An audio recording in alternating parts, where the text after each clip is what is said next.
Tonight, on Closer Look, the scam industry is big business in Canada. Although an exact figure is impossible to nail down, the total losses exceeds billions of dollars every year.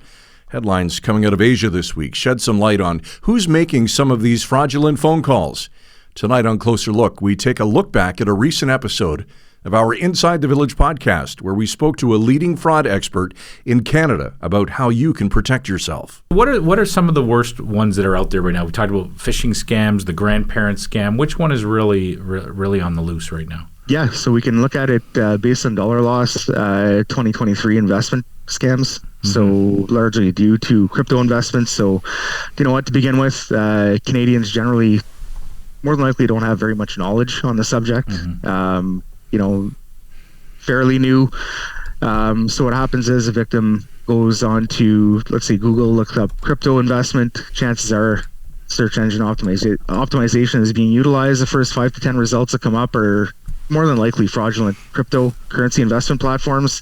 315 million was lost to investment scams in 2023.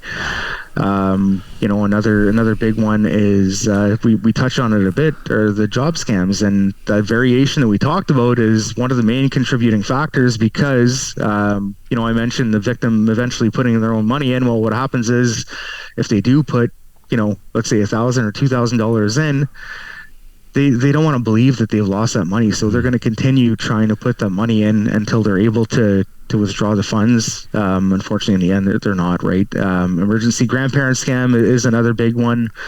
Bank investigator. So many different types of service scams out there, whether it's air duct cleaning, tech support, which has been around for many years, is still out there as well. Could be a phone call claiming to be your cell phone service provider, offering you, a brand new iPhone with a $40 a month deal. What they're looking for is their personal information to be able to order a new cell phone with your identity. So, like I mentioned, we document over 30 types of fraud at the Canadian Anti-Fraud Centre. Very, very challenging to remember how every single type of fraud works. Mm-hmm. I think what we have to focus on is, what kind of technology are fraudsters using? You can't just educate people on every detail of how every scam works and be on the lookout. No one's going to be able to process all that. So what are some other key pieces of advice to people who are listening today to take into consideration to not become a victim? Yeah, you know what? I'm going to reiterate what Scott touched on, that sense of urgency, taking a step back,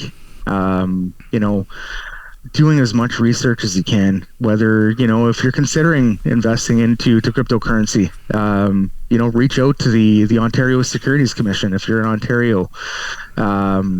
Do research online. Remember that some reviews can be fake for whatever, if it's merchandise or crypto or whatever the case may be. Always take as much time as you need, mm-hmm. and get a second opinion.